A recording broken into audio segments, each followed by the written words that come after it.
157 ज्या तुमच्या नगरसेविका होत्या त्या आलेल्या आहेत, तर तुम्ही कोकण भवनामध्ये त्या येतील ना. अजून आम्ही गेलो पण नाही आतमध्ये, आम्हाला जाऊ देत आतमध्ये. येतील. एक विषय असा आहे, कल्याण डोंबिवलीचा आहे. कल्याण डोंबिवलीमध्ये मनसेनं शिवसेनेच्या सोबत जायचा निर्णय घेतलेला, त्यांची आघाडी फॉर्म झाली, शिंदे शिवसेना. बघा, मनसे हा स्वतंत्र पक्ष आहे, त्यांचा निर्णय ते घ्यायला मोकळे आहेत.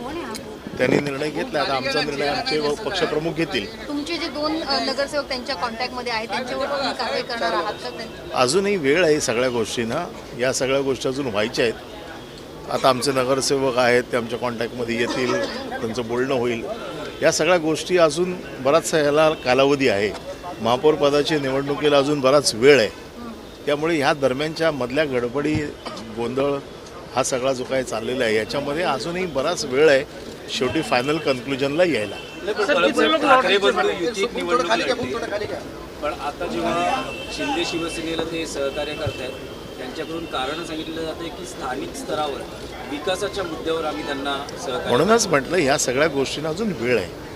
या संदर्भात वरिष्ठांशी चर्चा होईल आणि त्याच्यानंतर मग काय आम्हाला निर्णय घ्यायचा तो आम्ही घेऊ. या संपूर्ण प्रक्रियेमध्ये भाजपला पद्धतशीर बाजूला केल्याचं दिसतंय.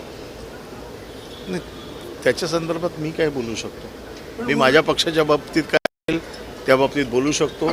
अन्य पक्षांच्या बाबतीत बोलण्याचा अधिकार मला नाही. मनसेने पाठिंबा दिलेला मध्ये आता ठाकरेंचे तुमचे नगरसेवक शिल्लक आहेत, तेही पाठिंबा देऊ शकतात. मी माझ्या पक्षाच्या वतीने बोलू शकतो आणि माझ्या पक्षाचा पाठिंबा कोणाला हे माझे पक्षप्रमुख ठरवतील. सर, मुंबई से कितने लोग आपके साथ आए हैं?